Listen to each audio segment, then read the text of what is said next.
confidence.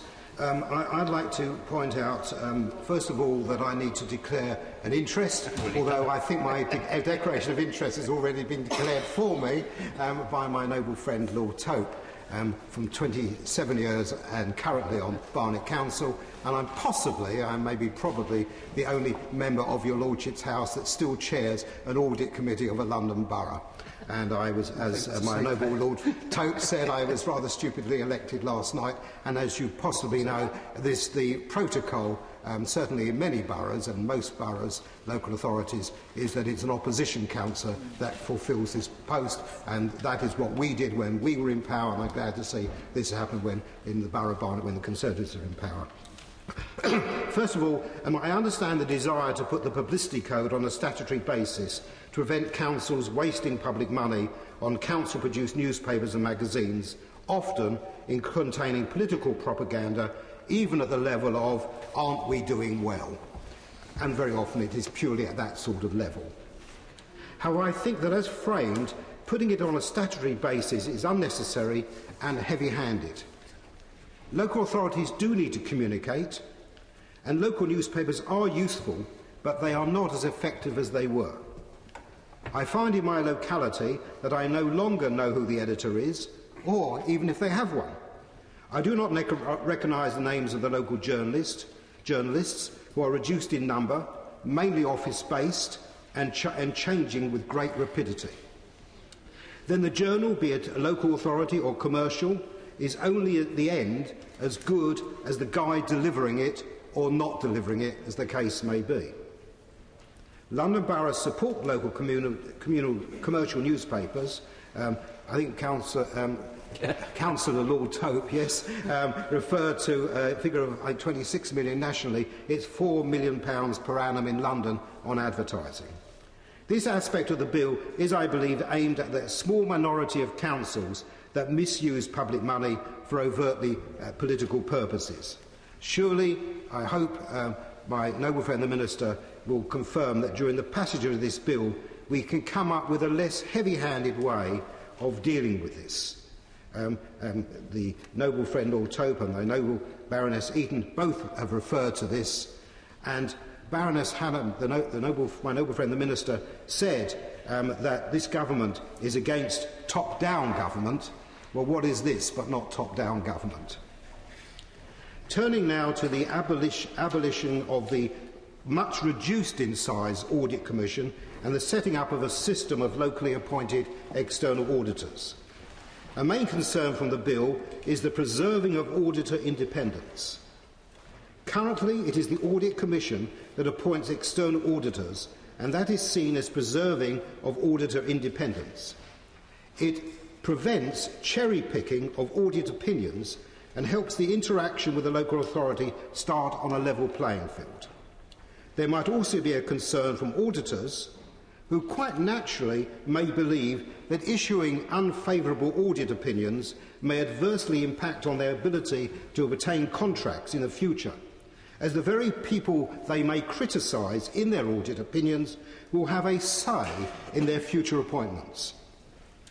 The bill attempts to cover this through an independent panel to appoint auditors. But again, these panellists, as has been mentioned by other noble lords, will need to be skillful individuals who understand what is important in terms of external auditor characteristics and it could assess value for money. Also, these panels will be joint panels, appointing to a number of local authorities, and they will, with difficulty, need to ensure that conflicts of interests are resolved. The conflict I envision is between internal audit and external audit. What happens in the London Borough of Barnet is that one major accounting firm have been appointed by the Audit Commission to carry out the audit, whilst locally the internal audit team is enhanced by a contract with a separate team from a major accounting firm. And so if this goes out to an independent panel, one can see pretty clearly there could be conflicts, and where one might, if one's appointed as an internal auditor, one might have to resign as that in order to be the external auditor. It's incredibly complex.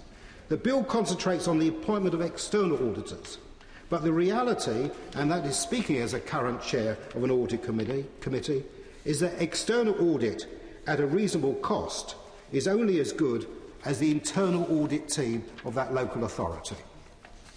In carrying out the external audit, the auditor will first look at the internal audit process and what reliance can be placed upon that. Can't see any comment of this in the draft bill. Then there is the process and transparency of the authority's audit committee. In Barnet we have a committee of Labour councillors, Conservative councillors, 2 independents who are not councillors, and with me as a Liberal Democrat opposition councillor as chairman. We involve the public, many of them investigative bloggers who have a space in the agenda to ask questions and supplementary questions, which I must admit sometimes officers find extremely uncomfortable. At the last meeting there were 15 questions plus supplementary questions which I as chairman have to answer, even though I am not a member of the administration. The audit committee sessions are often recorded by these members of the public on video and appear on their blog sites and Facebook and the like. I must tell you, members of this House, I find this a great benefit because it is actually challenging, and it is the transparency of it, however at times it might seem uncomfortable. So a considerable amount of audit of process is done by the internal team who buy in, if necessary, extra accountancy capacity. Any service area of the council is seen to have produced less than a satisfactory grading is then required for the service area director and or assistant director to come and explain and say how they intend to tackle the problem. There's not a blame culture. If the report at the next meeting is still unsatisfactory, they have to come back to be grilled again by the audit committee, all party and no party on this committee. I'm pleased to say that it's rarely necessary for a director or assistant director to come back. We give them time between the meetings, and invariably the satisfactory grading is achieved by that method. The noble Lord Christopher said about how this was not to do with potholes, which concern most people. Well, I must tell you, it shows not knowing what actually happens in an audit committee. Because if there was a problem with potholes, it would be brought up at least by the members of the public, if nobody else. It would be a matter addressed by the audit committee. The director of that service area and the assistant director of the area will be called to that committee to explain, and by the next meeting one would have to have some resolution of that problem. And that is what audit, not the audit commission, my noble Lord Christopher, that's what the audit committee of a local authority does. And you also mentioned about what would happen with the millions of pounds lost by incorrect investment. Well, we have experience of that as well in the London Borough of Barnet. A former administration, a Conservative administration, borrowed money at a good rate of interest. You mentioned the same thing. They invested £27.4 million in Icelandic banks. Not a good decision. But what happened? How was this dealt with? Not by the Audit Commission. It was dealt by a combination of local authorities led by the County Council of Kent and other local authorities who combined to go and deal with the Icelandic government and banks. And most of that money, amazingly, is coming back. Amazingly, because I think they're actually very lucky. But that is what happened. It wasn't anything to do with the Audit Commission. It was done locally and can be done locally. The other point mentioned by the noble Lord Christopher was about value for money as a criteria.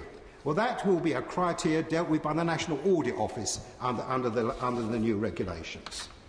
Noble Lords, the theory for the changes from where the Audit Committee procures audit services to the Companies Act model is that they will increase competition, reduce fees and increase quality. But my question is, will it? I am not convinced. The noble Lord Mackenzie spoke about the transfer from from the Audit Commission to other firms of accountants as audit. Well, it's amazing, isn't it, that the Audit Commission, which used to do a lot of the audits themselves, have over the last few years transferred, I think it's 70% of the audits to audit firms. But the Noble Lord Mackenzie does raise the point that there are very few of those firms that have actually had that. He also mentioned that the firm, in addition to the 4 main firms, was Grant Thornton, which is not in that top 4, but still very large. And it is amazing, isn't it, that, from my knowledge, that Grant Thornton actually got, I think, the maximum amount of audits they were allowed to have from those that were lost by the actual Audit Commission direct audits. And so they took on a lot. But I do welcome the expansion to other firms. But may I tell you, firstly, as a former practising chartered accountant and as a local councillor and as someone dealing with people in business, that when you're a large organisation such as a local authority, you have to be extremely courageous, as Sir Humphrey would probably have said, to go to anyone other than one of the large firms or one of the larger firms. The reason being that although it seems a good deal to go into one of the other firms, maybe it's more cost effective, maybe you're going to get a better deal, it looks really good. But the fact is, if something goes wrong, you will be criticised very, very fiercely for not having gone to KPMG, Pricewaterhouse, etc. And the fact is that many local authorities will, and I think it's fairly natural, take the safe course of going to one of the larger firms. And I think one of the things we must consider in the passage of the bill is how we can make a situation that will make that easier for that so to happen. I was somewhat appalled by when my noble friend Lord Tope says we've got 24 hours more of this. I'm only relieved that it's not all at one session, and I look forward to this bill being amended and improved during that process. May I please, first of all, advise him and the House that the 70% of the audits that are outsourced